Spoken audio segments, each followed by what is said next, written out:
So this gathering served a purpose in the sense that there was almost nobody, with possible exception of Dave Bedford, who spans George's entire life and coaching history. And we have somebody here from the 1950s and 1960s who will talk about him then. But he was coaching boys right up until very near his end. And it'll be fascinating to see what people say. I have a suspicion that the memories will be quite similar, with George in a tracksuit, directing 20 or 30 people at a time, knowing everybody's splits, everybody's reps, everybody's individual needs, and just dying to tell you about the session that he did last night when one was starting. So it'll be great to hear from everybody. I think that the reason we're all here is that George was totally committed to us, and I never saw him turn anybody away. Your only qualification for wanting to train with George was that you had to want to run and want to run faster, and you had to be prepared to run hard. And we did run hard, and somehow we enjoyed it. And just as long as we were prepared to run, and for as long as we wanted to run, George was totally committed to us. And I think we're here for that reason, to thank him. Can I also just say a thank you to the school, to Jonathan Gillespie, the headmaster, and Louise Barnes and Sarah Gray, who've been brilliant in putting this whole thing on. Because I think everybody knew that it should be put on. It's the school that took that initiative, so we're very grateful to them. And to Stephanie and Tom as well, who've really helped in the organisation of this. In athletics, there are hierarchies, and from hobby joggers to club athletes to the elites. But there's no shame in saying you're slower than our first speaker today, Dave Bedford, former world record holder for 10,000 metres. My favourite story about Dave Bedford is from 1970, when he was a junior athlete and he competed in the Southern Cross-Country Championships at Parliament Hill, an awful course. Many of you probably run it. It's just such hard work. He, as a junior, he won the senior race by over a minute, beating an international steeplechaser in the process. He then rested for 20 minutes, and then he ran the junior race over 6 miles. They say he was struggling on the first hill, which shows there is some human being there. But he then won that race, again beating internationals by over a minute. He was instrumental in getting this event to happen, and very grateful for him to coming along to introduce George. Thank you.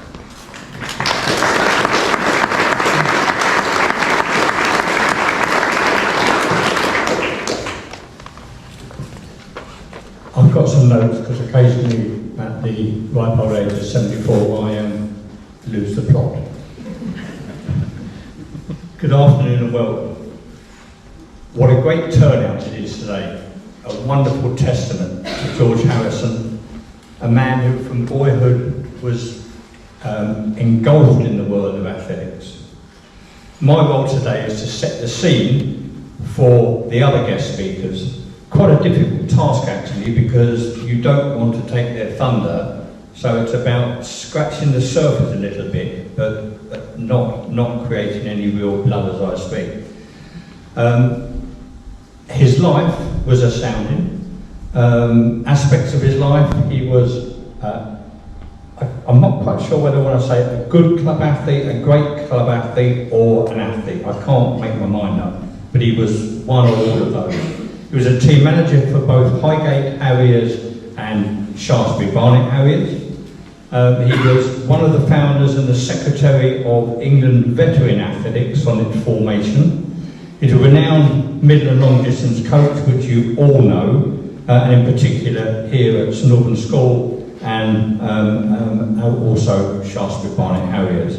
He was a leading light in the British Milers Club, the race organiser of the Abbots Langley Tough 10, which I understand the event this year is in memory of him, and also an all-round good bloke. George was a rare breed of man. As a member of Highgate Harriers and then Shaftesbury, he had strong affiliations to the colours black and white. Highgate ran in black and white horizontal striped vest, and Shaftesbury in vertical black and white striped vest. And they probably went through the whole of his body and into his heart as well.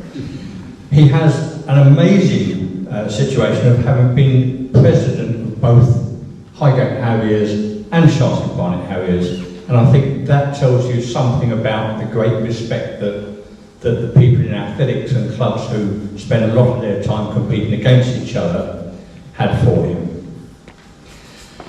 The clubs had close ties because until 1964 Shaftesbury and Highgate shared the Parliament Hill facility, and I guess that's some understanding of how George moved into this interesting position of having a foot in both camps. They shared it not only for training but also for competition. And in 2014, when George's term as president of Shaftesbury finished, he was able to hand over to myself as president for then the club's centenary year. He said he had a great time in the position of president. Wasn't quite as good as the following day when he went to Buckingham Palace to collect his MBE from Prince William, and it was awarded for services to athletics. As a boy, he ran cross country, played cricket and football for the Crown and Manor Club, a local boys' club. He regularly went and trained at Parliament Hill track on Tuesday and Thursday nights. He had memories of great tussles at the Boys Club National Championships with a lot of people, but one of those people he fondly remembered was Derek Johnson, who in 1956 won the silver medal at the 800 metres. They all tried to beat him, but they were never able to do so. His love of running continued during his national service in the RAF at St Athan, South Wales, and in 1950, on his return to London, he joined Highgate Harriers. As a young athlete in '64, that's me, not him, I was 14 and George was 32. I remember seeing him at events like the Wigmore 15, which was run 3 laps around the roads surrounding Hampstead Heath, the Winchester Chiswick Polytechnic Marathon, the Finchley 20, road and cross-country races from Brook Farm, which was Shaftesbury's cross-country headquarters, for many years, and of course track races and cross-country at Parliament Hill. He was always willing to give advice, often gave it, and George was a good friend of my athletics coach, Bob Parker, so I heard quite a bit from George as my athletic career developed. As you know, he took up coaching in the late 70s and steered St Albans School to many successes. The list of athletes he coached is long, including club athletes, national champions, and athletes who represented England or Great Britain at Commonwealth Games, European World Championships and the Olympic Games. You'll hear more about that today. In December just gone, Shaftesbury organised a formal dinner to honour George's contribution to the club and to athletics at the time of his 90th birthday. Many of the athletes he coached were present for the celebration. George, however, was not well enough to attend the dinner. George was born in North London on the 11th of December 1932. King George V was on the throne and Adolf Hitler was the Chancellor of Germany. He died on the 22nd of January 2023. That's George died then, not Adolf Hitler. I had intended to say nothing about my son, who is one of the speakers later on today. But I think that as this is my only opportunity, Tom went to St Albans School and George sorted that, if that's the word, sorted it. And I'm delighted to be here today and see these wonderful sporting facilities. I'm delighted that the fees that I paid for his education were put to some good use at least. Thank you.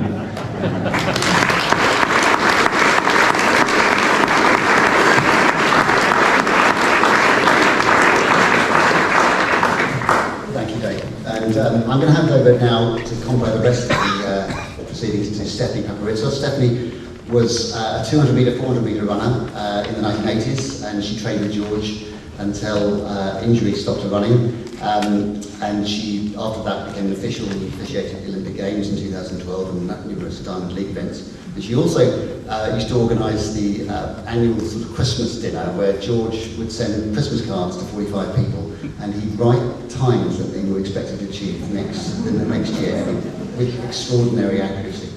Yeah, I've known him for over 40 years and I've trained with him.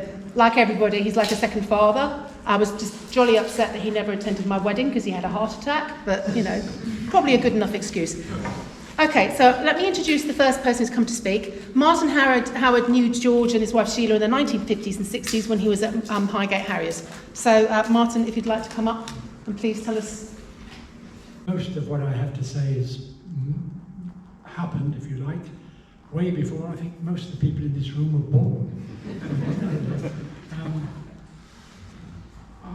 I knew George, I met George for the first time 68 years ago in 1955 when I joined Highgate Harriers.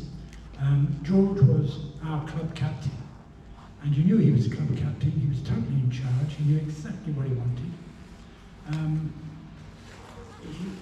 It's difficult to say, but somehow or other he used to just put his arm around me and others and say, "This is what we want," and you knew you had to go and do it.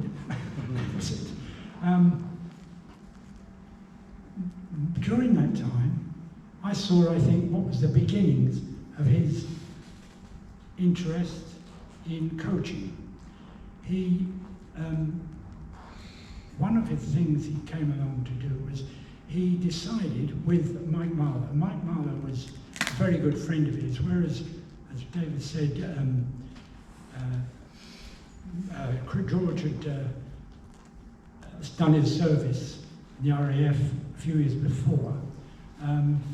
Mike somehow missed it and got caught up in the Suez lot, and so was disappeared. When they came back, they got together and they were clearly very interested in coaching, the two of them, and they both became extremely well-known coaches. I believe his son's here today, actually.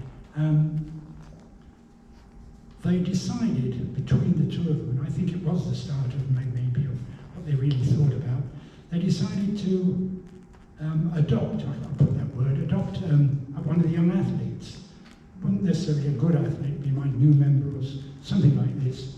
And they would decide that we'll just watch him for a few weeks, we'll mentor him, guide him. And in fact, I was one of those rabbits, I'm not sure quite scrubs, whatever you like to call them, but I was one of them. Mind you, I wasn't that much younger than George, but still, it was Mike in my case who took over. But it followed on from that after that, very shortly, he started coaching properly. When I say properly, he really decided that this was it, and coached some of the youngsters, and older members in fact. He was, as I say, the senior captain, and he led the team to some quite good running in those days. You had to compete in the National Southern Cross Country, and the equivalent today, we have a 12 and 6 stage road relays today, but in those days it was the London to Brighton. And I think we, maybe Shaftesbury did as well, but we qualified just about every year, mainly through George getting the team together and doing what he felt he needed to do. As an individual runner, he was always one of our best. He wasn't the best, and he wasn't international. Dave, I think, said he's either good, very good, or I think he was in the very good class, because although he didn't make international level, he came close, particularly on his longer distance runs, 10, 15 marathons, that sort of thing. He came very close to breaking into the GB team. Was GB team in those days. And I was one of those, it's mentioned over there, I was one of those who actually went to a couple of his races, the Poly Marathon and the one in Liverpool, with 3 or 4 other juniors, weren't juniors, but they called them juniors if you didn't make the first team. And so we followed him a great deal, and he had to be in the first 4, I think it was, to make the GB team in about 1959. He finished 4th at Liverpool, which meant, but that's how close it was to international. He wasn't very far away at all. He was guided, I might add, at that time by some pretty good coaches. Johnny Hovell was one of the main coaches, the Southgate Harrier, and he, in fact, I think he mentioned Bob Parker and a tremendous number of others have all come through that Johnny Hovell squad. Sunday morning at the Freemasons Arms every night. Sheila, his wife, was also a member of Highgate when I joined, and she was no slouch at running. She was a member of the winning national team, won the national at, I think it's somewhere in Lancashire, Winton in Lancashire in 1958, so she actually went a little bit one farther than George, won a national. He was always, as I say, interested in young athletes, and with Mike Marler they came up with this idea. He became a coach and the adoption. Then they moved, as you know, they moved out to Kings Langley, but he did remain a member for some, I think, until the early 1980s. So it was a good, nearly 30 years, I think, with Highgate, and then he moved on for about another 40 or 50 maybe with Shaftesbury, so he spread out. As he said, he was president of both clubs. Just three little points that to me make something. There were three items that he was very much involved in. We had at Highgate, we held what was then, I think, the only schools race in the world. Some people say it was the first schools race that came in the 1930s. And as it went along, somebody had to continue the organisation, and around about the mid-late 50s, George took over that running of that event. It was a very prestigious event. The big trouble was that it produced schools like these, Skinner's, Haberdasher House, Tunbridge, Hampton, these sort of schools probably couldn't get any locals because they didn't do athletics. There we are, and that's where it stopped. The next thing was a marathon. One of our members came up with a brilliant idea, we all thought he was mad, of running a marathon around the London streets. This is, late 50s, I think. George was one of those who was given the job, about 4 of them, I think, given the job of following it up. And the local authorities and the police and everybody said, forget it, and we were chucked out quite quickly. So what they did, they came to, they decided, they found a course eventually, a little bit farther out, and they ran the marathon. We got a sponsor, Booth's London Jeans, and called it the London Marathon. We claim that's the first London Marathon. And it was run from, of all places, can you believe it, Cocktail Stadium. And because I ran it, I can honestly say it was the worst marathon course I've ever run, including 2 of the steepest hills going up twice round. But anyway, it followed on a few years later. It only went for a couple of years because people just said, you can't run a marathon around here, it's just impossible, it's killing. But a few years later, a couple of members decided to run a half marathon on the Isle of Dogs. That followed. They ran and it went on from there, it was successful. And following on from that, just a few years, I think 2 years, 1 year after that, came the London Marathon, but not from us, from other people.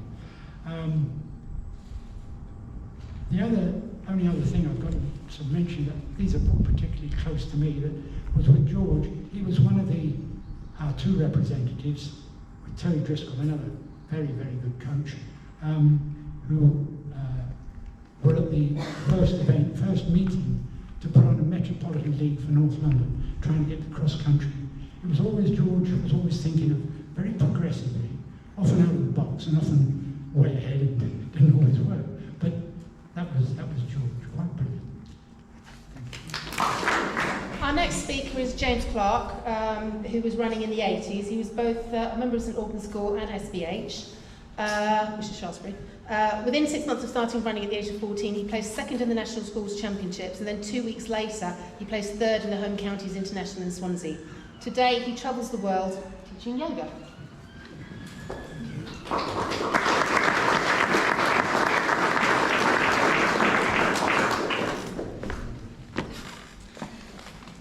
you everybody for coming today.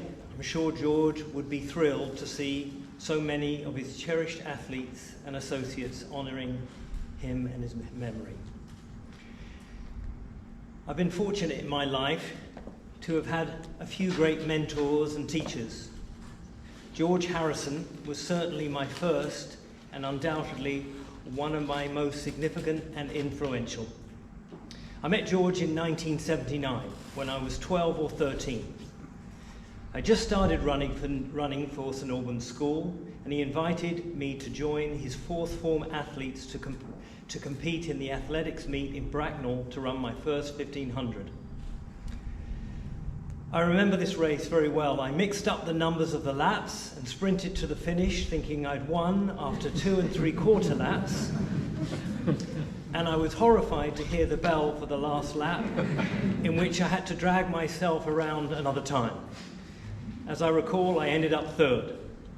I remember George thought this was terribly funny, as he delivered a mixture of humour and encouragement and told me, in no uncertain terms, that I should be at the next training session. From that day, with his close guidance, encouragement and enthusiasm, running became my most important thing in my world. Within 6 months under George's guidance, I had placed second in the English cross-country championship and 2 weeks later, third in the Great Britain Championships. Over the next 8 years, I became very close to George.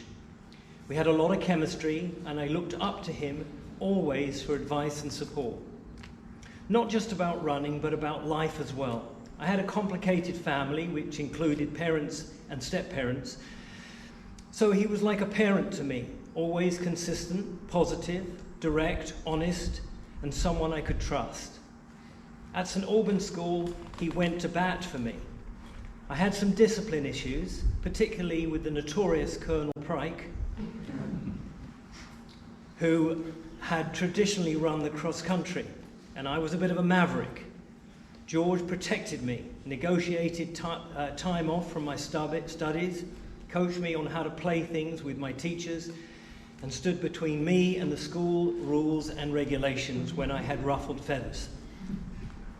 I used to sit for hours up front next to him in his big green Ford estate, on the road to meets and races, pickups, drop-offs for training, and back to his house after Potter's Crouch for the ceremonial beans on toast made by Sheila. He gave me so much confidence and self-belief. He teased me and brought me down to earth at times, but I always felt special around him. And that was just it. George had the ability to make everybody feel special when they were in his company. In terms of athletics, George was infamous for his passion. Whether it was cross-country, road races, or on the track, he had the ability to bring the best out of his athletes. I have so many memories of him turning the screw, as he would call it, on his athletes to push them to get that extra from them in terms of training and times. I remember it like yesterday, the late 80s. There were epic sessions at Copthall and Woodside with the squad, with athletes like Gary Staines, Pat Chester, Paul Randall, the Light Owlers, Paul Herbert, to name a few, doing things like back-to-back sub 60 seconds for 400s with 20 seconds recovery. And George put me in with these guys. I remember epic psychological battles on Sunday morning at the Woods in Potter's Crouch, with pods of athletes shoulder to shoulder competing in a way that raised everyone's level. George had a way of seeing, cultivating, and really uncovering the talent in all the members of the squad. We are all aware of George's great achievements in his sport. However, what I will most remember about George was what he was like as a person. He had endless time for each of us, his runners, his athletes, from the best to the beginners. He gave his inspiration and guidance to each and all equally, and was always so present, positive, and generous with himself. To me, in his way, he was always the boss, firm, practical, realistic, and yet always kind. He would let you know honestly when you had done well, and clearly when he was disappointed. And yet what came with this was a twinkle in his eye that there was always another day or the next race to look forward to. He touched the lives of so many, brought the best qualities to light, always saw the positive in people, and yet in a magical way seemed to see the person underneath.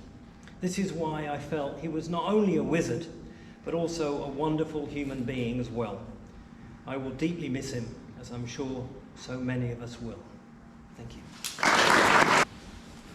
Our next speaker is Martin Paget, who was at St Albans from 1980. He was at the St Albans School cross-country runner who made huge progress in the USA. He ran sub 2 for 800, sub 4 for 15, and sub 15 for 5,000.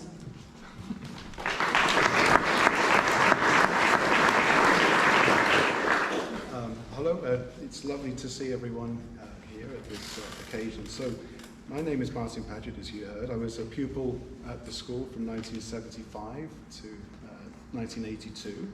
After several years of suffering on the rugby field and getting wrapped on the knuckles by hockey balls, I decided that cross-country running would at least keep me warm and also free of being charged down by some hulking forward.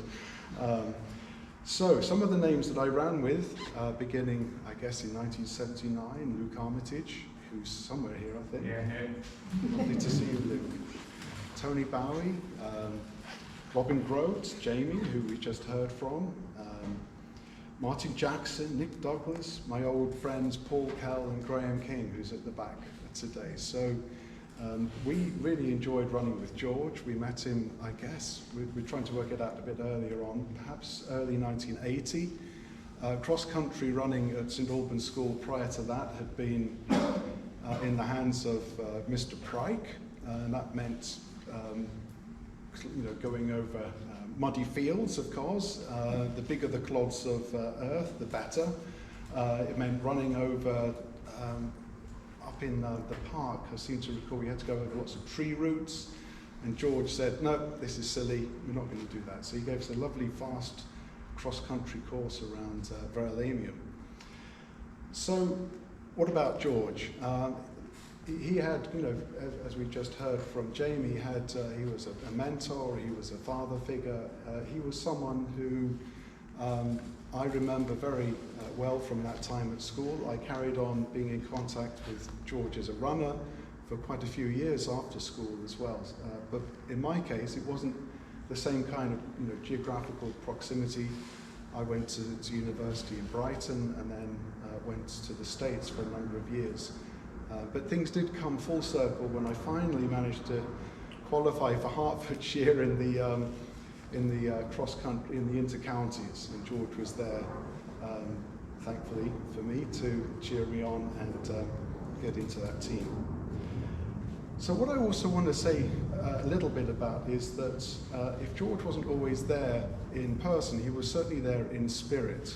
So I'll tell you a little bit about, hopefully it would be interesting, about my life after school in terms of running and the kind of inspiration it gave. So I would first like to compliment George on being part of that great tradition of club volunteer coaching. Because when I went to the United States, there's no such thing. If you wanted coaching, you're going to have to pay for it. Which of course is not necessarily a bad thing, but I was a graduate student and pretty low wages in those days. So I very much appreciate that legacy of George. Sorry. A couple of things I can remember. There was a guy called Angus Moon who was in actually the year ahead of us at school. But we used to go down to Copthall. We'd travel down from St Albans. He'd pick me up in his Citroën de Cheveux, and off we would go down to Copthall. And one time he said, George said, "Can you pick up this lad from St Albans and bring him down. So we did. And this guy gets into the car and gets to the track, and he only had spikes. He didn't even have running shoes at the time. And that's because he was a 400-metre runner, and I suppose he thought he didn't really need shoes as such. And this was Paul Herbert. And when he arrived at the track, George said to me, "Martin, I'm going to make this boy British champion." And he did. Quite remarkable, 800-metre 3A's champion, I guess, at some point in the 1980s, is that correct?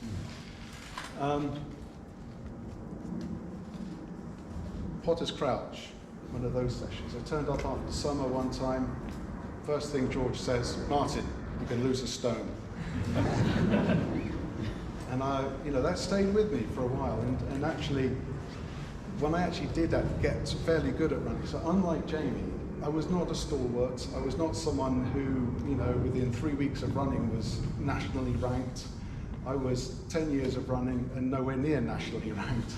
So I was one of what Paul Cal used to call the also-rans in cross country. But I plugged away and I did as well as I could.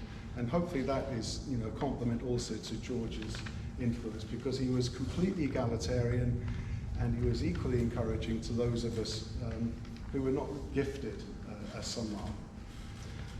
And also I should say, by the way, that Graham, we had an early lunch today. Graham ran with us. He's right at the back there in the green shirt. And the other thing, of course, that's encouraging is that was that George would be encouraging people who ran, but also respectful of those who might find their true pursuit in another sport. And that's true of Graham, who ended up becoming a champion in the mixed tandem, national champion with his wife, Ruth. Right, the final thing I'm going to say is, as I said, I was, I guess, not of the top rank when it came to the running at St Albans School. My last race was a relay race, Elaine's school, and I was very disappointed to find that I hadn't been picked for the first team. There was a guy ahead of me, and I knew I could run faster than him over 2 miles, whatever it was, but he was, fair play, he was better than me over 5 miles.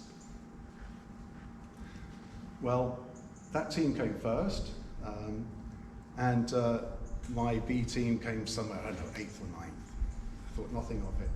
Then 2 weeks later, George quietly slipped me a medal. He'd gone back to the school. He said, "This boy deserves a medal because he should have been in that team, and it was his final race." So thank you, George, for that. It's a kind gesture, and I still have the medal if someone wants to see it. It's in my bag over there. Our next speaker is Alex Carroll, who's a former St Albans School captain of cross country. He still runs today, although maybe not quite as quick as he used to. First of all, it's great to see so many faces. I don't know you all, but I feel that we're part of a great community around running and around George, and the lives that he touched, I think, are more or less innumerable. I'll just made some notes. I'm not a great speech giver.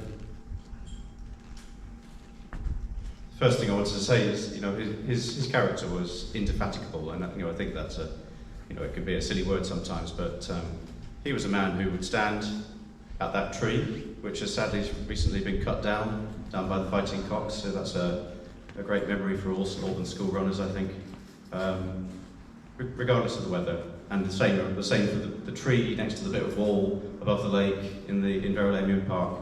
And when I run past those locations now, it's not only a joy, but a great memory to think of the horrible wet winter nights that we spent running up and down those hills and around the. It's hard to think. It's amazing to think that it was a joy at the time. It was a joy now, but that's how I remember it. When I moved back to St Albans in 2021, I went past that tree, and I just felt that okay. Bought a house in a city that I know. Okay, all the pubs and the things are more or less in the same place as they were. But it's those memories, I think, that really attach you to a place, and to see see the scenery and to be able to put yourself back to that time, and the achievements that it brought. You know, really brought it back to me. I felt like I'd come home. And George had a real matter-of-fact style, I think. You know, he wasn't poetic. You know, he wasn't going to encourage us with music or lions out of a cage or anything like that. You know, he would just gently encourage, remind you that there are people who, like you, who once felt that getting faster was an impossible, maybe insurmountable barrier to overcome. And we can see, you know, from the people in this room that you know, his encouragement worked out really well in many cases. And for the rest of us, it brought a lifetime of joy in running, which has since become fashionable in the last 25 years. All the new runners, you know, didn't necessarily know that path to success or that path to joy, and you know, the weather didn't help, but it was his character that really brought it out to us. There was no magic in it, though. You know, he was always very plain speaking, and you know, and if you weren't putting in the work outside as well, then first of all he would notice, as if there was a watchful eye.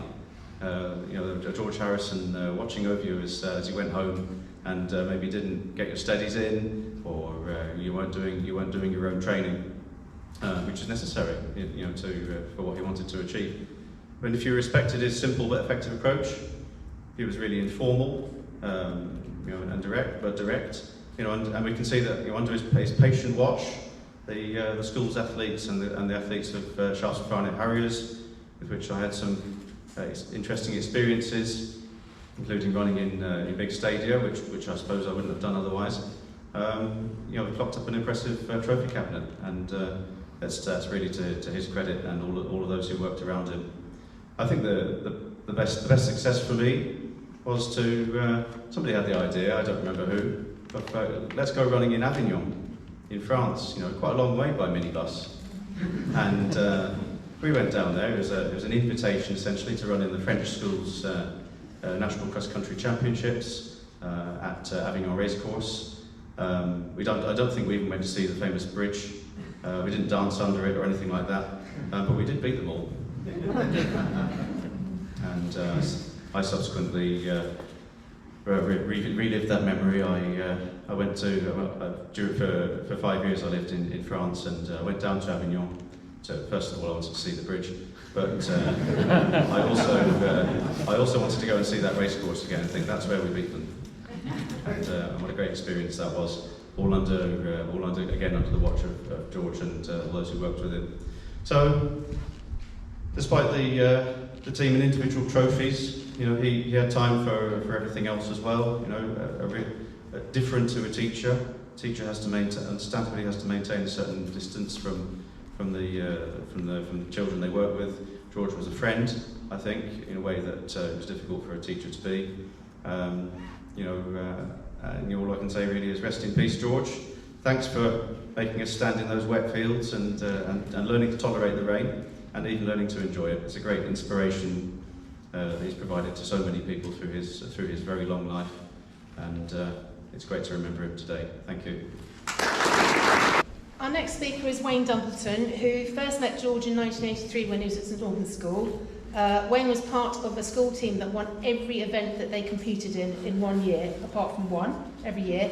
He then went on to help treat George's athletes because he became a physio, and he's remained training with them for most of his coaching career. Interestingly also, his brother was also at St Albans School, and he famously beat both Seb Coe and Steve Ovett to win the English School's intermediate cross-country title.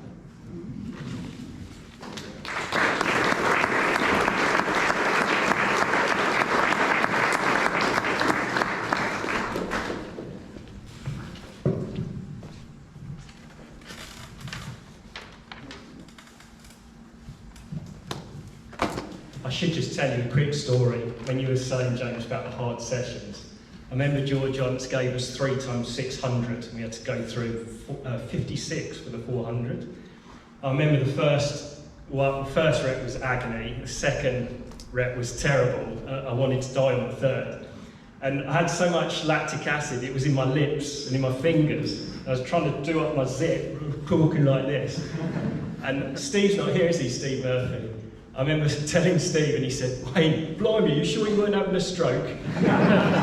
But yeah, so I met George in 1983 when I went to the school. So, as a lot of you know, my brother was famous at the time because he'd won the Nationals twice. He's 16 years older than me. And he ran international marathon as well. And he said, "There's a good guy at this school called George." So George picked me up straight away. Because you go to St Albans School, people think, "Oh, you're very wealthy and you're very intelligent." I was quite dumb, really, and I was from a single-parent family, parents are divorced, so I don't know who got me into the school, what deals were done. But it was quite tough going. And I remember on the first session, George took me aside, and he said, "You know, Wayne, everywhere you go, people are going to say, 'Oh, are you Kirk's brother? How's Kirk going? Is that how you got into the school?' But he said to me, 'You're Wayne Dumpleton, and you're your own person, and that's how I'm going to train you.' And no one else really had the intelligence to realise that, but George was astute in that way. And one of the things I loved about the setup, there's Nigel's here today, Nigel Woodsmith, and Kenny, was that George and Nigel would drive you around for free. You know, I mean, I work in tennis and golf now, and it's so expensive that kids from council estates and that, they've got no hope. We used to be driven to Manchester, Liverpool, and I don't ever remember paying George for coaching as well. And then you've got someone like Ted Bone who'd do the physio for £40 and see you for 90 minutes. And I mean, those days are kind of gone now. It's sad, but it's a nice memory as well. And it puts you in mind of really what we really want from sport. We want access to this kind of level, don't we, for everyone? And, you know, some of the guys here, what you achieved, I mean, it was unbelievable. I was very proud to win the European junior clubs and the British colleges from the background I came from. But I remember, Neil, was it 3:44 or 3:46 you ran? 3:44. And Neil was one of these, he was like me, came from nowhere. And we said to George, "Did you really do that?" And there's many I could go through here. And you think, wow, how did they achieve that? I know George was very proud of the guys like Mark winning the Nationals towards the end of his career, and Kyle winning silver Commonwealth, and Lizzie winning all those medals with the Europeans, Commonwealth, Worlds all in the same year. But I mean, he was also very proud of everything that everybody achieved, and you lose track really of the nationals and internationals.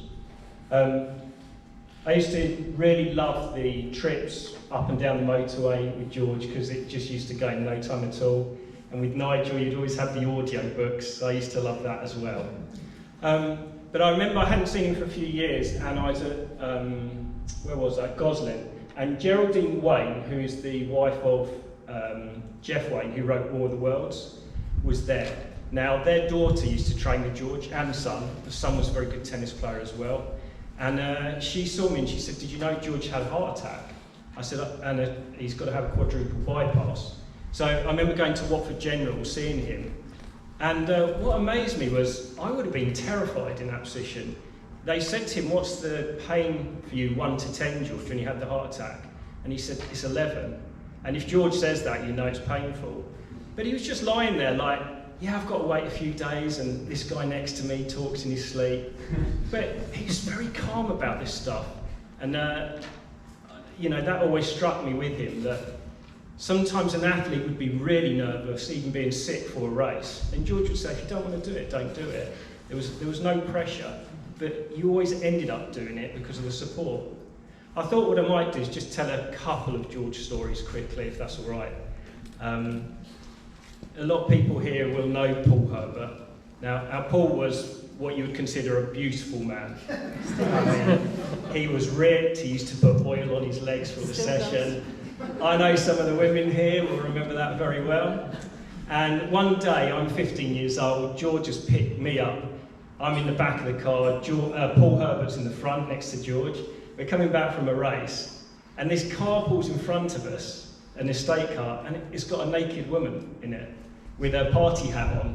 So it must have been some kind of dare. And I remember the car just went silent, and then a couple of minutes later, that car pulled off left and we carried on. And I went, George? He goes, yes, Wayne. I said, was that a naked woman in front of us? And I remember him saying, of course it was, Wayne. Can't you see Paul's nose print on the windscreen? The other story I thought I'd just tell you was, I used to work with a tennis player called Josh Satwell, and Josh won the World's Juniors and European Juniors and National Juniors all in 2010. And the year before, he was in terrible shape. And I said to the coach, can I take him to see George? And George said, yeah, bring him down. So he came down and he thought he was God's gift. And he said, watch this, Wayne. He got on the cricket pitch and he was running round and this little 12-year-old girl just flew past him. And afterwards he went, blimey, is that a national champion, Wayne? She's 16 or 17. I said, no, Josh, she's 12 years old. He said, I want to come back next week. And he kept coming back. Sometimes I wasn't there. And Josh could get in trouble at school, but he loved Only Fools and Horses. And as you know, George used to race greyhounds, so he used to tell Josh about this. And he used to say, yeah, it's me and my mate Dick the dentist. You know, and Josh would go, no, you weren't called Dick the dentist. Yeah, my dog Snowy White, he was never called Snowy White. And he said, yeah, you know, sometimes they used to slow the rabbit down because it was so corrupt, and the dogs would catch the rabbit. And Josh loved all these stories. But George really got him because he used to do the old tell the time without looking at the clock.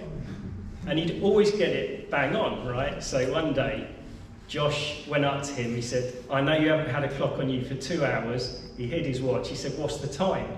Because George always used to look at the sun, and he used to say, I'll tell it from the sun. And it was completely cloudy. You couldn't see the sun at all. George said, oh, it's 4:12 p.m, Josh. Josh looked at his watch, 4:12 p.m. Blimey, George, how'd you do it? Are you supernatural? He said, no, it's where the sun is. And Josh gone, but George, you can't see the sun today. And of course, George has gone, yeah, but it'd be about there today, wouldn't it? Yeah. So, I mean, in conclusion, there's so many stories I could tell you, but ask me afterwards. The training was fun. You know, I go to a lot of tennis tournaments now, and kids are literally having nervous breakdowns. The pressure on them is immense. But it was never like that with the running, and that's why so many of you are here today. But it was hard. But I said to George, what would your idea of heaven be? And George said, that's easy, Wayne. It'd be running a marathon with a nice cup of tea afterwards. And that's where the memories come from, and that's why we love him. And yeah, I was proud to name my son Isaac George, because like a lot of you, he was like a second father to us all. Thank you. Our next speaker is Victoria Walker, who started training with George in 2008 when she was at 15. She was also at St Albans School from 2009 to 11.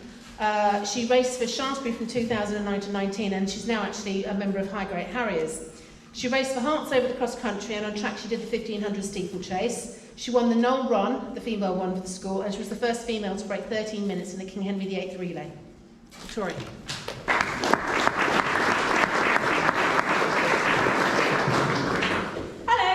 I'm Vicky, or Vic as I'm better known in the squad.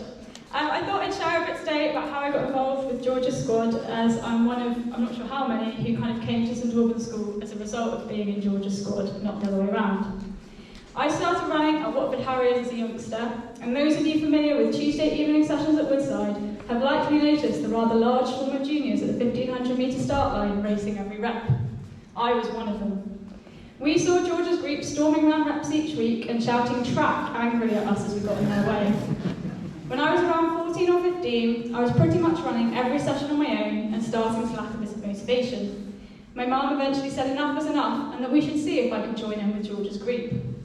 We went to the running shop in Watford High Street one day after school, where Vic Webster, now Pritchard, worked at the time, to see if I could join in, and she told us where and when to meet, and that was that.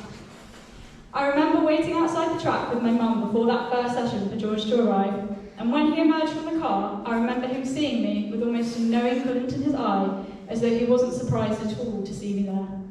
He welcomed me into the group and said I could try out some sessions and see how it went. My first session was a classic of 4 sets of 400s and 300s.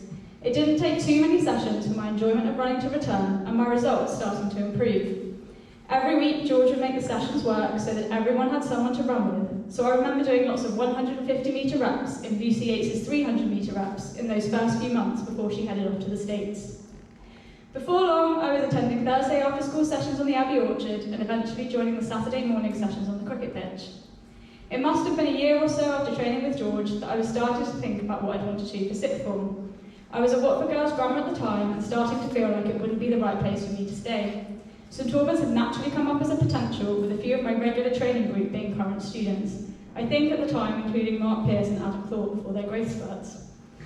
George was supportive but never pushed it, and I remember him wanting to check I was doing it for the right reasons and not just because I felt I should. I had to reschedule my scholarship test as it clashed with the South of England Cross Country Championships, a race in which I ended up losing both my shoes, getting 3 stitches in my Achilles from being spiked, and still having my best result up until the end of those championships. It certainly made for an eventful storytelling when I limped into Mr Grant's office the following week or so for my interview. All fell into place and I started at St Albans in around 2009 and moved clubs to Shaftesbury Barnet around a similar time. My Tuesdays and Thursdays changed to Mondays Hills in the Dark and Wednesday Games, and Wednesday afternoon cross-country races became part of the norm. There weren't too many female races available in the St Albans school calendar, but George would just put me in the boys' race if there was no separate girls' race, something which I found pretty amusing, and I think some of the boys found a bit annoying. I started steeplechasing during the sixth form, with water jump training consisting of George manoeuvring the barrier to the sandpit at Westminster Lodge to practice the water jump technique. At university, I regularly kept in touch with George, probably speaking to him more than I spoke to my parents. I'd frequently bump into him at races or make the trip back up to Woodside on a Saturday morning if I was home for the weekend. I returned to George's Tuesday and Saturday sessions after university until I moved into London and started training with Highgate Harriers, another club George was closely connected with. George always said my best race he saw me in was at Henry's in my lower sixth year, as I broke the girls' record. He timed it and wasn't sure if they'd give it under 13 minutes or not. Being my first year at Henry's, I didn't fully understand the significance of the race to the school, and the boys' first team especially, but George seemed very chuffed with my performance and has reminded me almost every year since about that run. George was always kind and fair and made everyone feel included. If you put in the effort and the commitment, he had time for you, regardless of whether you were the fastest or not. Being given extra reps meant you were running well, and if you got a time trial, you were flying. And it always surprised me in my post-university years that George was still accepting new youngsters into the group. Some of my favourite George moments consist of him telling us about his London Marathon where he almost qualified for the Olympics, wearing plimsolls worth 17 pence. Every single other school game session being cancelled when it snowed, except for cross-country. He'd always say, "You've got to race in it, Vic, might as well train in it." And you don't really have an excuse not to go when your coach in his late 70s is stood at the top of the hill in his anorak, fingerless gloves, and his stopwatch shouting, "Okay!" I was always afraid of being accused of loitering if I went any slower. And just the general up and down running of the Abbey Orchard in the pitch black, where God knows why we didn't use head torches or anything, but that was just how it worked. George and I had our own small tradition over the years, where at the annual squad dinner I'd give him a box of Victoria biscuits. It's a tradition we've managed to keep over the years, including the last few with all the turbulence of COVID and whatnot. I actually only met Sheila, his wife, for the first time last Christmas when I popped by to drop them off. George continued to recount to me over the years how him and the group used to see me running around on my own on those Tuesday nights when I was at Watford, and I'm exceptionally grateful to him and the rest of the squad for welcoming me in and becoming such a key part of my life for 15 years. Thank you, George. Our next speaker is Nadine Sheikh, who, like me, was with George for many, many, many years. He was coached by George from the age of 14. He's then progressed as an assistant coach, moving up through the coaching ranks to a full-blown coach, George always being his mentor. And he's been associated with George for 35 years. Nadine.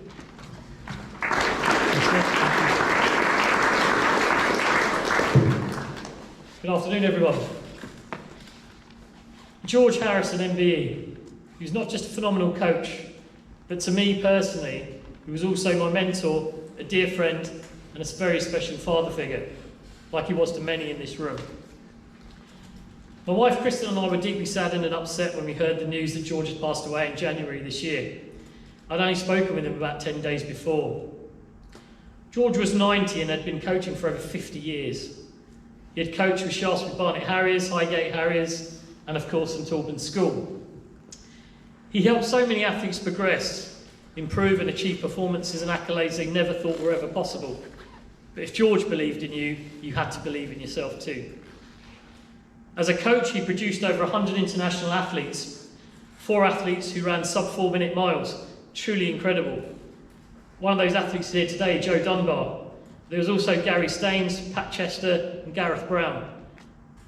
But George was more than just a coach to these people and to all of us.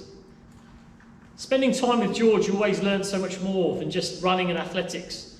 You got snippets of his wisdom, his observations, his life skills, his athlete management, his insight and knowledge of running and what works, what would get you running faster, but his preparation, his organisation skills, and of course his attention to detail.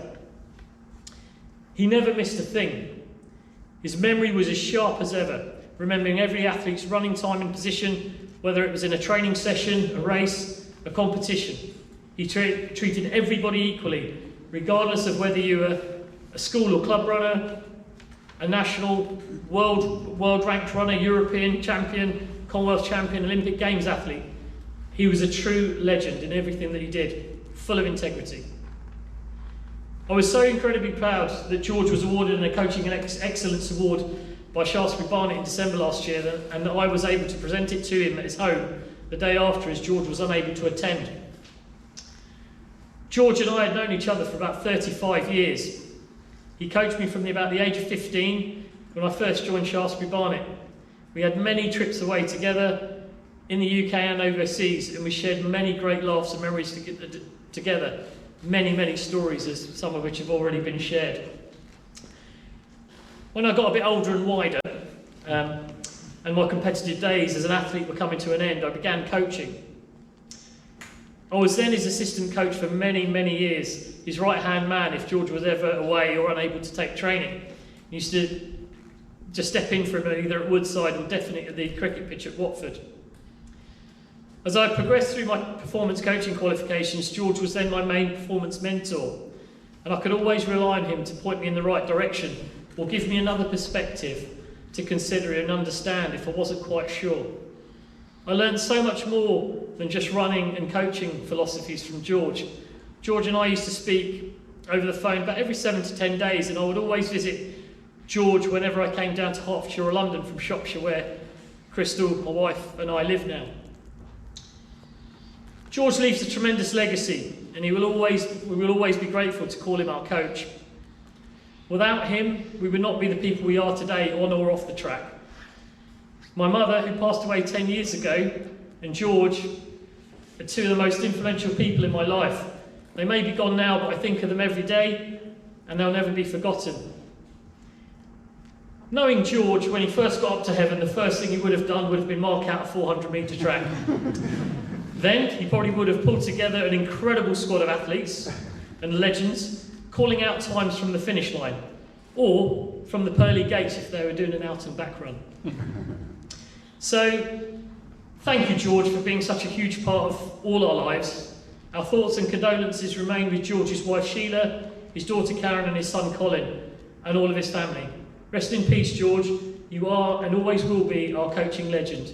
God bless you always, and thank you for everything that you've done for us. Thank you.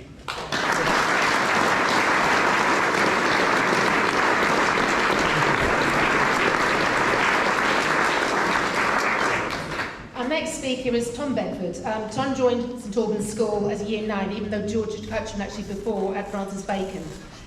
In Year 9, he placed second in the All English Schools Cross Country Championships. 2 days later, he was accepted into St Albans School. He gained an international best from that, not from joining St Albans School, from where he placed. He soon made the school senior team, and he was part of the unique 5 consecutive at Henry's, the Henry VIII relays.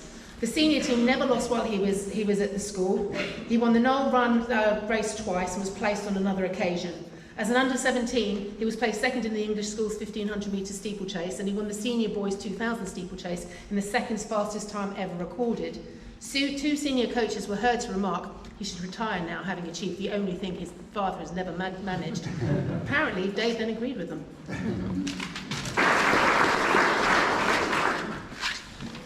Good afternoon. first version of this short speech was full of stats, which was fun for me reliving the best athletic years of my life, but with only 5 minutes we don't have enough time. In short, we won it all. 5 consecutive wins at Henry's. Thanks to George's book, which you've just heard the copied and paste version of, I found out the senior team had never lost across country whilst I was at the school. That's it for the important stats. Instead of all the glamour and the success, I'd like to remember George the person. As a 13-year-old, George picked me up from a football match and took me to my first training session. How many athletes did he pick up over his half-century hobby? I think it was an Abbey Orchard 300-metre session that I joined in with the senior girls squad. Thankfully, I was a good junior and won a lot of the local races against George's St Albans team, so George decided a January transfer to St Albans School was best for everyone. I may have been a cocky good runner, but I wasn't that smart. As well as remembering George today, I'd like to say my thanks to George's support crew at the school during my period, Nigel Woodsmith and Kenny Everett. It was a great team effort with George the Alex Ferguson at the top. Monday night hill sessions were legendary during my era. The best runners in the country would take on each other for bragging rights the whole winter. Finishing many hill sessions in the dark, sometimes you never actually knew who won that last rep, well, apart from George. George was everything to a junior runner. He'd set your training, he'd look after your diet, he was even your counsellor. As I'm sure many others will also know today, he'd know when something wasn't right before you actually did. He had a way of telling you off with an arm around your shoulder.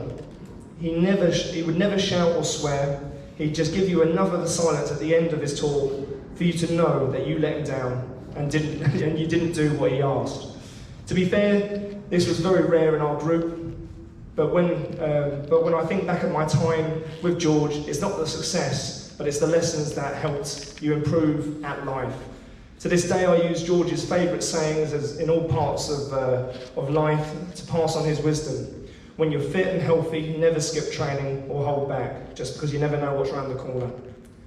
I'm so grateful for Nigel Woodsmith and John Lynn so much, and others, for getting George's training schedules and wisdom down into some books. I look forward to using them when my little lad grows up and hopefully takes up running. They're available on Amazon. You'll see a few copies around the room. I highly, highly recommend you get them. They're not that expensive and they'll come a couple of days later on Amazon. I think the best thing British Athletics could do is to buy thousands of them and distribute them to any junior or school teacher as you would a gospel book. These teachings are basically the Bible of junior running. I was very fortunate to have another period of being coached by George. This time I was working with a talented junior, that was Kyle Langford. George found an ignored kid with endless talent, but little direction. George turned him into the 4th best in the world. I do wonder where the country would be if coaches like George were backed in the same way some senior coaches are. But then again, George would not have been the junior specialist he was.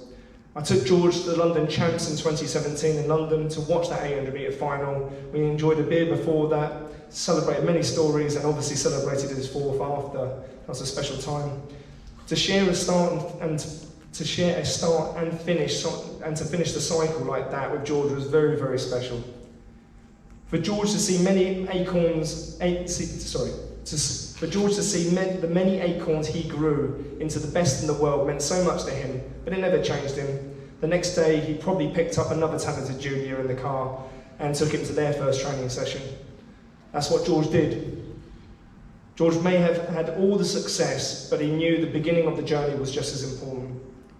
I didn't get to see George post-COVID, which did upset me, but looking at it another way, I have a great visual of him in my head, being down at a Watford Open, with his baseball cap on and 2 stopwatches in his hands. Yes, he predicted the final lap and the time perfectly. Thanks, George.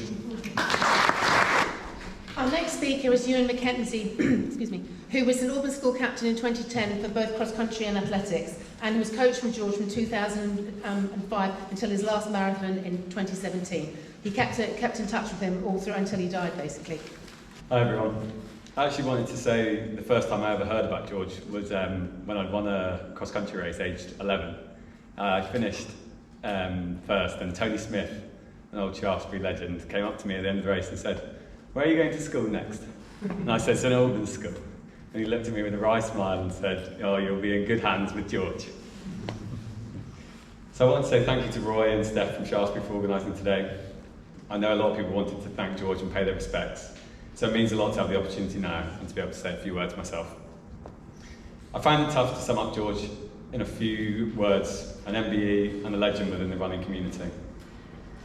On a personal level, he was incredibly caring, very proud and selfless. He also had a wicked sense of humour, and his great laugh sticks in my head. Sometimes his jokes could be a little bit mean though. Numerous trips to Penarthur for pre-season training at this time of year. He taught you the importance of intense training and hard work. A fire alarm to wake you up at 7 AM for the first day. George would love to make fat and unfit jokes too though. My favourites were him telling Billy, who's here, to run in bin bags and jumpers after a lazy summer where he'd gotten fat legs. I can confirm he was in no way a fat person. After my last marathon, when I was struggling with injury, he would love to take the mick out of me doing 18-minute 5k park runs. He loved to tease you, but in knowing that he was joking, it was another form for him to drive you on to becoming a better athlete. George gave me some of the proudest moments in my life, and I'm sure a lot of you too. I'm sure getting married and having babies will be amazing, but for now, winning the King Henry VIII relays, trips to Washington DC, and later running the London Marathon in 2:29, as George had predicted to me days earlier, having not coached me on a daily basis for 5 years, are certainly pride of place. He epitomised commitment and always led by example. He taught me discipline and how to work hard for something that you care about. Rain or shine, snow or thunder, George was always there at training. In the snow, he used to tell me that my rivals wouldn't be out training that day, so this was my chance to better them. His display of commitment, followed by yours, led to mutual respect, and that's how he got the best from you. Impressing George came above everything, even my parents, which is something considering my tough Scottish dad. George was the ultimate role model. He gave you a strong sense of purpose and kept a lot of us out of trouble. One of mine and George's, and Glenn, who's here today, favourite stories to reminisce later was Kyle Langford and his first session, which we remember beginning with Kyle smoking a cigarette. We could never quite remember if that was totally true, but I was told to never let the truth get in the way of a good story. He had an amazing talent at spotting talent immediately. And whilst we laughed about Kyle smoking, George also said at that first session that this boy could be very special, and he clearly very was. I also remember him saying the exact same thing about Dom Easter at his first session, another one of George's many international athletes. There's so many examples of George's amazing work. Undoubtedly too many Olympic and World Championship athletes and performances to name. Although I know if he was here, he would have stood here and listed them all perfectly, dates, locations and times. How he remembered those details from several decades of coaching is beyond me. His annual Christmas cards for every athlete made you feel very special, with a personalised note on his expectations for your year, predicting your position in a race and times down to the second. His level of caring was second to none. On top of so many amazing memories and opportunities gifted by George, I'm so grateful for the values that he instilled in me as a young boy, really allowing me to mature into an adult who was willing to work hard for what I cared about. Most of all now though, I miss our phone calls where he always made me laugh.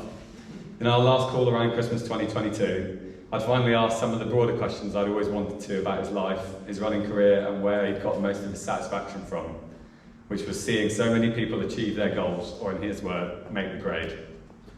George will always be a huge part of my life. My memories of him will live on forever, and I know he's left an amazing legacy in so many people. Thanks, George.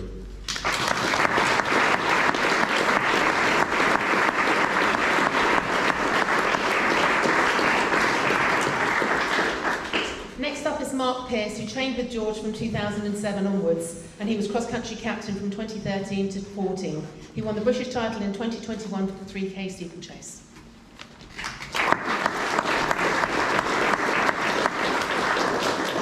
Thanks, Steph. I joined St Albans in 2007. I was a very, very small 11-year-old. I really struggled.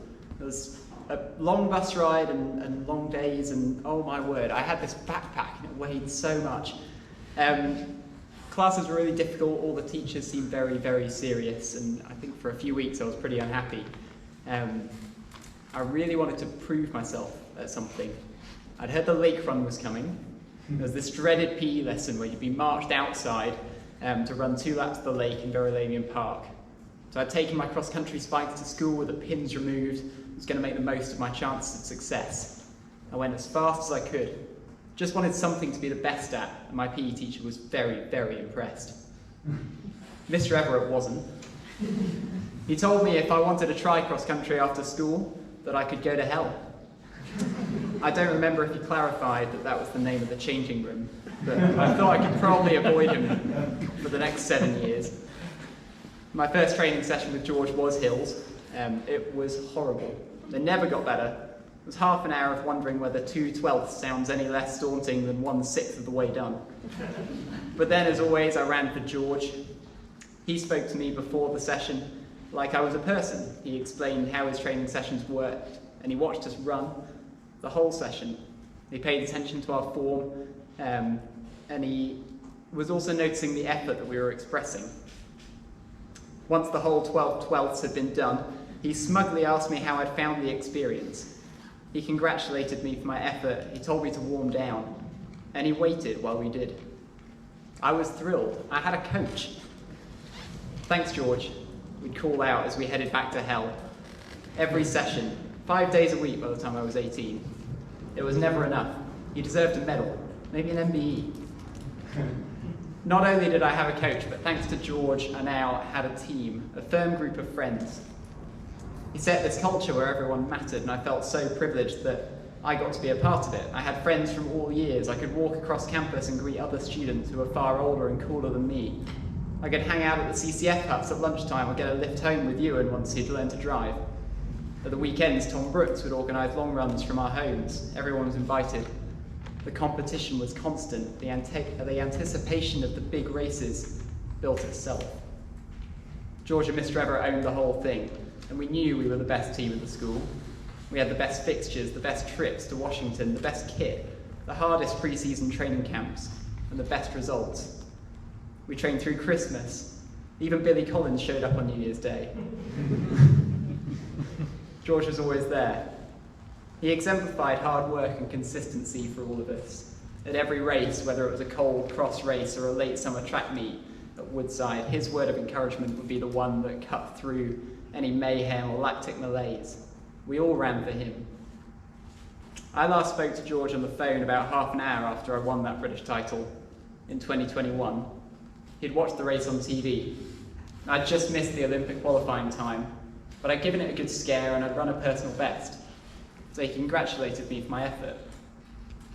He then also took a bit of credit by saying it was a good job he'd not overtrained me at school. We laughed about how he'd never let me run the steeplechase because I was too short. And he told me he was sure I could go faster. Maybe if I did a bit more hill training next winter. Eventually he told me to go and warm down, and the call ended. Thanks, George. You deserved so much more. Our last person who went to St Albans School is Adam Thorpe. He trained with George between 2008 and 2016 at St Albans School, and he was part of the back-to-back English schools winning squads, and he helped the team to 4th at the World Schools Championships, along with multiple King Henry VIII relay titles. He describes himself as a small cog in the incredible system that George created in St Albans School, cross-country, and one lucky enough to be part of some truly remarkable successes.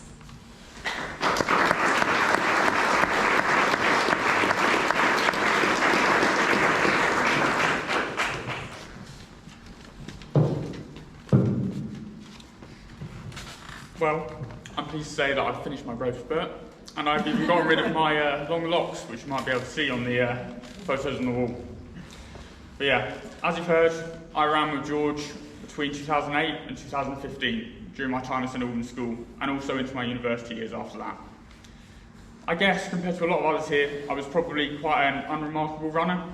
I was always, part of the team, part of St Albans School, and because of that, I was lucky enough to achieve some phenomenal successes. I was part of the English Schools Cup team that managed to win back-to-back titles at Alnwick, where we became the team that won the most ever titles, and then again in 2012, which for me, I was even more proud about. We lost 4 key athletes that year. And despite this, we were still able to retain our title. I think this was a real testament to the depth and the sheer number of athletes that George was able to coach to such an incredible level. One of my best school memories was from that final in 2012 at Prince Thorpe College. As I crossed the line, bent double, I could already tell it was going to be an extremely close race. As I turned around, all I could see was the figure of Dan Myers in the distance, giving everything he had to make it to the finish line as that 4th and final vital scorer. Once we crossed the line, it was clear we all realised we were going to win the title that year. And as we had that embrace, that is still something that stays with me to this day. Dan was everything that George embodied: determination and perseverance. He flourished like every one of us in the environment that George created. He allowed us to move away from the traditional sports at school of cricket and rugby. He enabled us to focus on running in cross-country and athletics and really get the best out of all of us.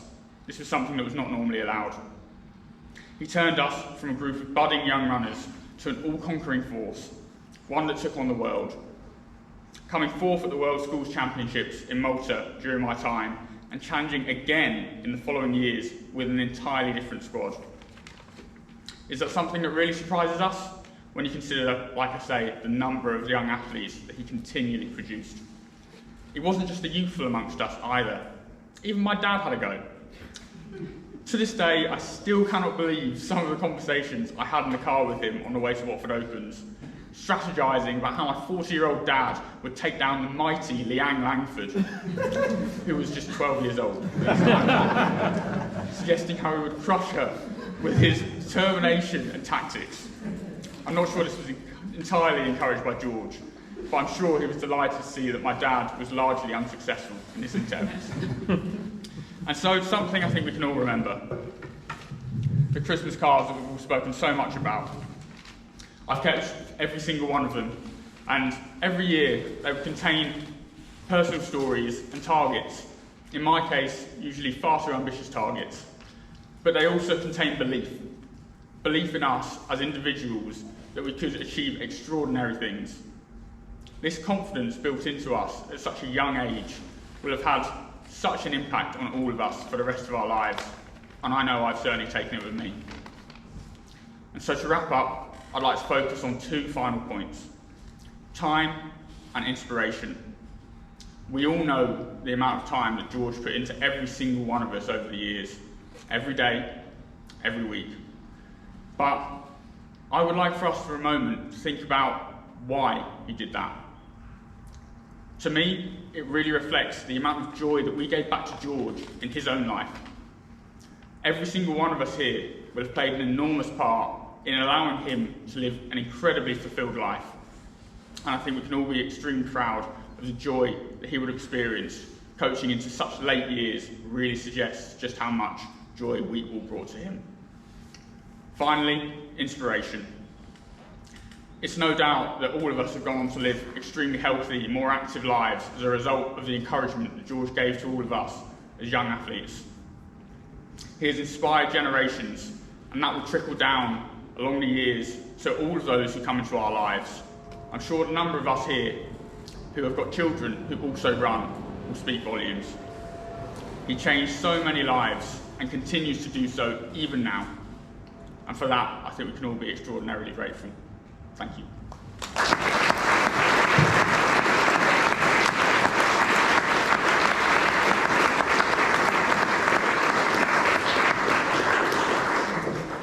I'd now like to introduce you all to Pat Waterton, who is one of the quite a few people who organised the Abbots Langley Tough 10, which is a race which was initiated by George for charity and is now in its 41st year.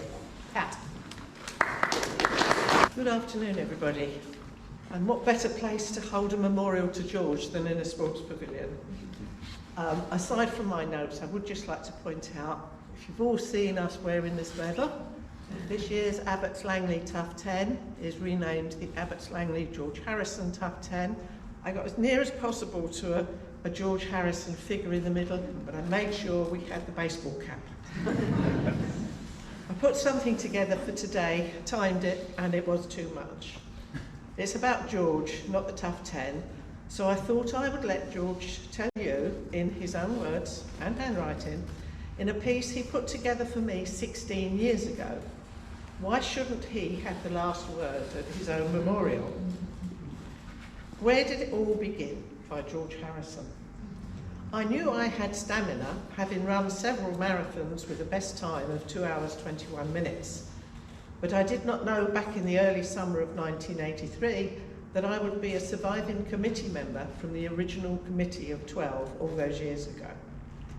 I had discovered that Reg Hunt, our local village bobby, along with his Hertfordshire police friends, were about to hold a meeting to promote a 10-mile road race in aid of charity. Their charity, Men Cop, the beneficiaries being mentally and physically handicapped children. I suppose in a way I gate crashed that meeting, but I was into running an organisation, which we all know from this afternoon, don't we? I had a 10-mile course which I ran every Monday. My course was quickly accepted, and I think the committee were quite relieved that they did not have to design one themselves. It was agreed that the race would take place on the first Sunday in October, and it has done so ever since, apart from our friend COVID. The first race was won by Pat Chester from Stevenage. Pat was successful in 4 of the first 6 races, and he also went on to run for England and ran inside 4 minutes of the mile. The race was changed to 10k after a few years, keeping the tough 10 intact, when it became evident that it was taking competitors many hours to finish. They obviously thought they were fitter than they were, but it was more wearing on the marshals. The course has also been changed over the years for safety reasons. Still in George's words, this is. We have a 10k race approved by the South of England Athletics Association with all left-hand turns. I've seen so many changes in the past few years, and road races throughout the whole country are on the decline due to restrictions placed on organisations trying to promote an event. The policing and insurance cover required, the risk assessment that has to be produced, and the rules laid down by UK Athletics are so many reasons for not continuing the race. And yet the committee of 5 manages to overcome all these pitfalls, and in the process raises many tens of thousands of pounds for good causes. Reg Hunt, the village bobby, retired to the Isle of Wight, and he returns every year to add his commentary over the PA system to the race. He, along with George, are the sole survivors of the original 1980 committee, and it's only fair to say it was Reg's brainwave to hold such an event in our village. As well as the 10k these days, we have a 5k, a 3k and a park run for all our little runners, and it's a great community day, and it introduces running to many different ages. I dug out the old 10k ladies trophy, which is littered with Shaftesbury Barnet Harriers initials. Their own Victoria Webster, now Pritchard, took it 5 times. Vicky Walker in 2015, 2016, and Vicky Dawes in 2002, 2013, and I see she's entered again for this year's memorial race. Stephen Murphy, of course, was a name to be reckoned with, and Glenn Watts still holds the course record, set in 2012 of 30 minutes 51 seconds. St Albans School won the 5k team trophy so many times we gave it to him in the end. And George was thrilled to see his runners coming across that finish line. He told me he went to help train them for a few months, and was there more than 30 years. For the future, has it run its course? Are the runners looking for bigger, more challenging events? Time will tell. But COVID caused the London Marathon to clash with us in 21 and 22. And being so close to London, our runners, marshals and volunteers were depleted. We need new blood, admin-wise. This is my 21st year. Alison, another member with us today, has been involved almost since day one. Our recently retired chairman, John, 30 plus years. And our water stations organiser, who was also the original first aider for all those years ago, is fast approaching 92. And that's community for you. George lived halfway up that final hill that makes the Tough 10 tough. He would regularly stride up that hill to the bookies in the village and pop in for a visit. He would regale me with names, facts and figures from the running world, which as a serious non-athlete meant very little to me, but oh so much to him. If it had been anyone else, I might have been bored rigid, but he lived and breathed his athlete's progress and achievements with a definite twinkle in his eye. I do believe he could remember the wind speed and direction at those events too. He was a human Google, an athlete's Alexa. I bumped into George just after lockdown, and he was feeling really sorry for himself. "I've slowed down," he said. "I never thought it would happen to me." It is fair to say that over the Tough 10's 40-odd years, hundreds, if not thousands of people locally have benefited from proceeds raised thanks to Reg's brainwave and George's expertise. Thank you, George, from all the Tough 10 committees over the years, from its beneficiaries and the whole community. I won't say rest in peace, because we trust that you have that celestial training schedule fully underway by now. So with love, and please don't forget, George, and race day is the 1st of October. To close the proceedings, we have Kenny Everett, who was St Albans School staff from 1993 to 2022, and also George's right-hand man at the school. Kenny. Firstly, can I just clear something up? Hell. I didn't send Mark to hell. In the school in those days, cross-country changing rooms just didn't exist. Boys changed all over the place. So one day George and I searched the school and found this cellar, as it was, below the school hall. We furnished it ourselves, we decorated ourselves, I got it painted, and we called it hell. So if ever I felt a boy had a bit of talent and he needed to go and see George, I'd send him to hell to see George. And those of you who don't know me, I am Kenny Everett. I worked alongside George for 25 years. George and I went everywhere together, we did everything together. We stood on the hill, we stood in the Abbey Orchard, and as you've heard, we watched the tree get cut down. We even stood under the tree at the top with hundreds of athletes, and to this day I still don't know what type of tree that tree is. I don't think George ever did either. And it was great working with George. Of course, the older members of the audience will understand what George Harrison and Kenny Everett means, and how different they very much were. It did often cause a laugh when we went to matches. Before I talk about, as I want to, about George, let me just put to one side track in the school. George and I both did work on the track in the school, but it wasn't, I don't believe, George's legacy. George's legacy with St Albans School was cross-country. He really, really was the person that put cross-country on the map in this school, this great school.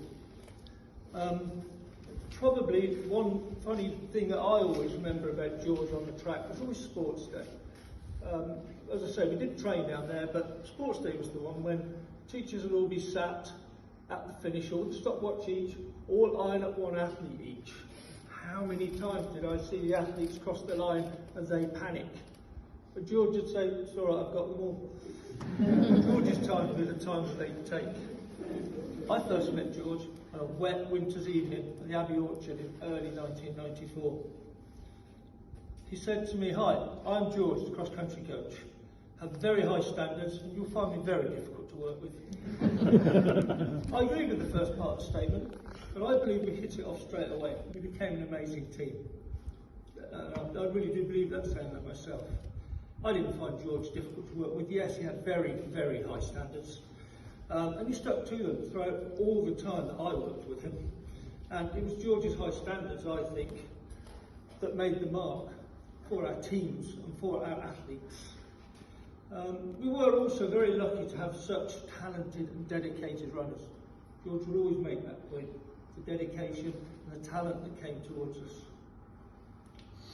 And so, yeah, it was George who really, really put cross-country on the map at St Albans School. We were the school to be reckoned with.